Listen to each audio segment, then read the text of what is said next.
but ain't nobody trying to be the fifth broke friend.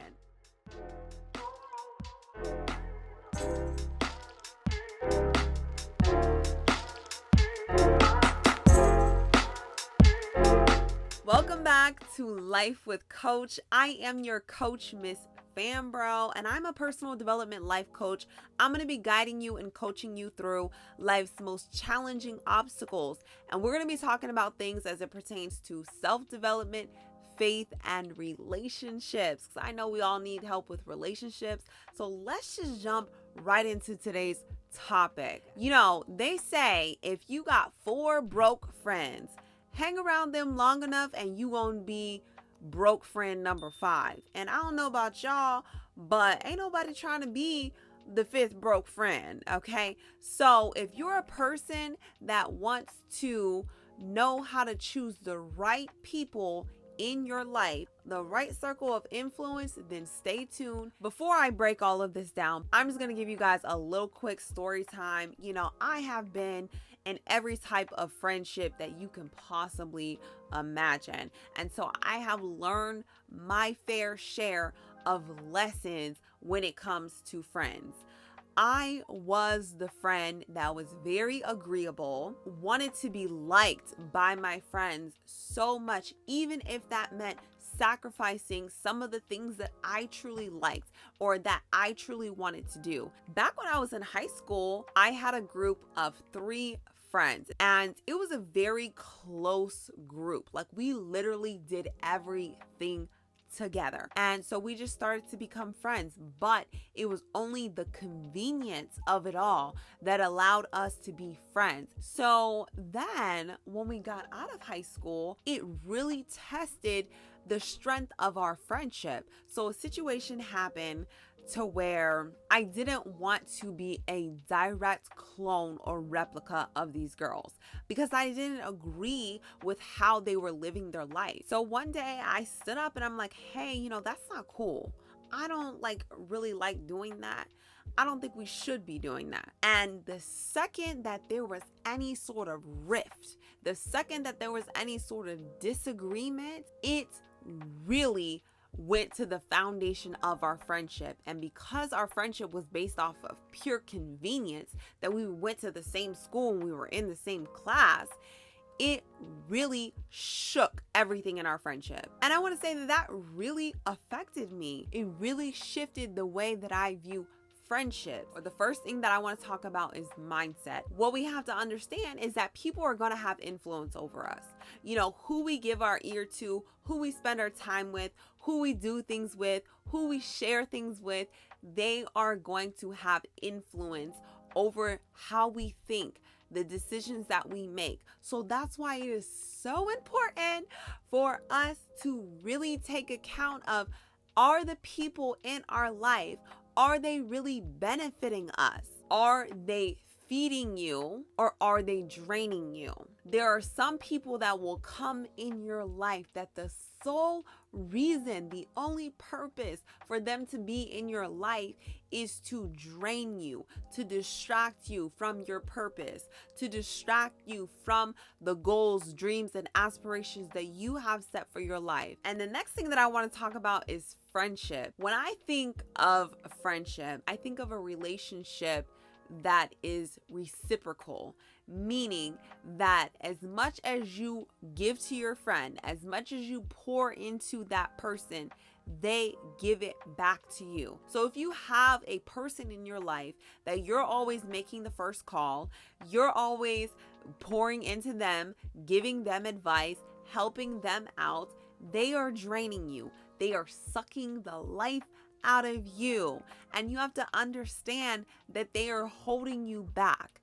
They're allowing you to live a substandard, subpar life. You can't get to the next level with them draining and sucking all the energy out of you. No, ma'am, you cannot. And we have to understand that friendship still needs to provide value.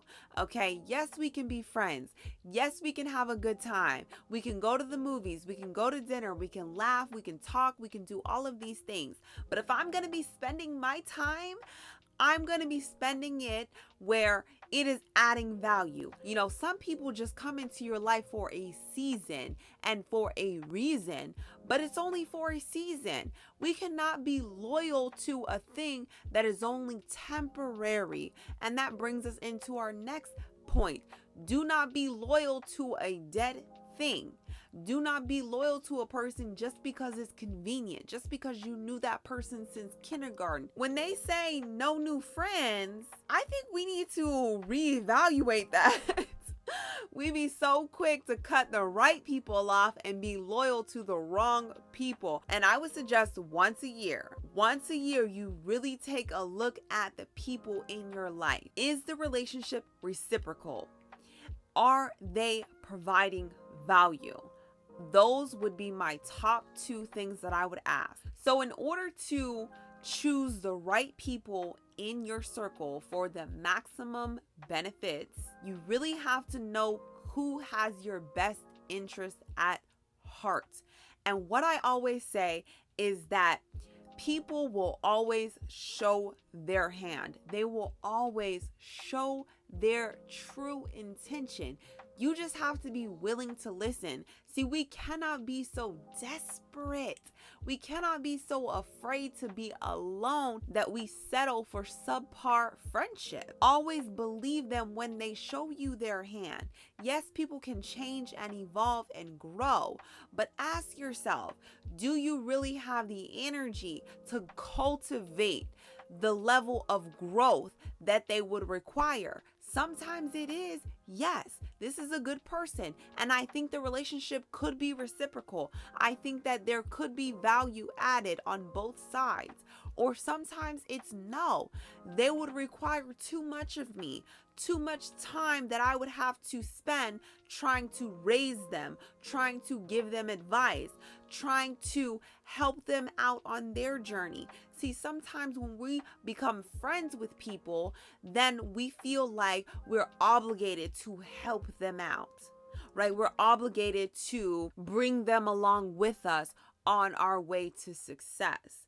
But what you have to understand is that a true friendship, see, we all have our different journeys and paths respectively, but a true friend really understands that they have their own goals, dreams, and ambitions, and you have your own goals, dreams, and ambitions, so that when you start to level up, they're not going to be jealous of you. They're not going to give you backhanded compliments. They're going to understand that this is your path, your journey, and your life, and they are just happy to be a part of it. They're just happy to witness it.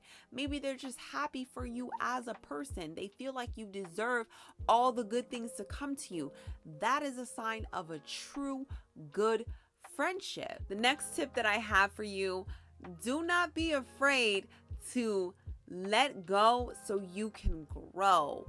When a person is not serving you, when the relationship has no longer become reciprocal, when no party is adding value, we need to cut ties, right? And so in order to grow, in order to get to the next level, we understand that this person maybe was just for a season. Maybe it was only for a reason. Maybe it was only for a lesson. I think that people come and go for a season, and true friends are for a lifetime. But we have to understand that not every person that we come in contact with on a daily basis is a true friend. We got to know when to let people go. We got to know when to cut ties. We have to know when it's time to grow. When we feel like we're stuck in our comfort zone, when we feel like we have no energy, we have to learn when is it okay to cut ties so that we can grow. If you hang on to it for so long, it is only a matter of time before you will become a direct reflection of your friend, a direct clone of the person sitting next to you. And if that's not a person that you want to be, then I would suggest you need to reevaluate your circle. If you're the smartest person in your circle, you need to reevaluate. You need to get a new circle. You need to have people around you that are going to push you, that are going to require you to grow and evolve, that are going to give you the space to do so, and that are going to nourish you. They're going to pour into you. Those are the type of friends, or those are the type of people that we want in our circle. The last tip that I have for you guys is to be able to identify the negativity. I know it can be so easy, and this goes without saying, but what if your friend is only negative, let's say 60% of the time? You know, they ain't negative all the time. It's just 60%. We don't need anything that's going to slow down our progress. We don't need the backhanded compliments. We don't need the, oh, you think you better than us now. We don't need any of that. We need people that's going to challenge us, and that's going to push us, and that's going to add value. So the negative naysayers, these are the people that are going to be holding you back. They're going to keep you in your comfort zone. They're going to keep you stagnant. We don't need none of that. Okay, choosing the right people can be so crucial. It can be so crucial in the trajectory of your life. Those are the tips that I have for you guys today. I hope you found any of these tips helpful. For your homework, I want to know if you had a bad friendship experience and what did you learn from that? What did that teach you? And how does that play a role into how you interact with people now? Does it make it hard for you to make new friends? Do you have trust issues? Like, are your friendships only one-sided? I would love to hear your experience. You can reach out to me on TikTok, on Instagram at Miss_Fambro. That's MS_Fambro. And you can reach out to me on YouTube. I'm on YouTube now. Life with Coach. Jump down in the comments. Stay active, because y'all know I be active. And shout out to the people that have been supporting me and showing me love recently. I love you guys. Thank you so much. I love that you guys have been showing me love on my YouTube channel. So that is all that I have for you guys today. Thank you so much for tuning in to Life with Coach. I am your coach, Miss Fambro, but you can call me Fam, because you know what? We family now. So you might as well go ahead and get used to that. I will catch you guys later. Bye.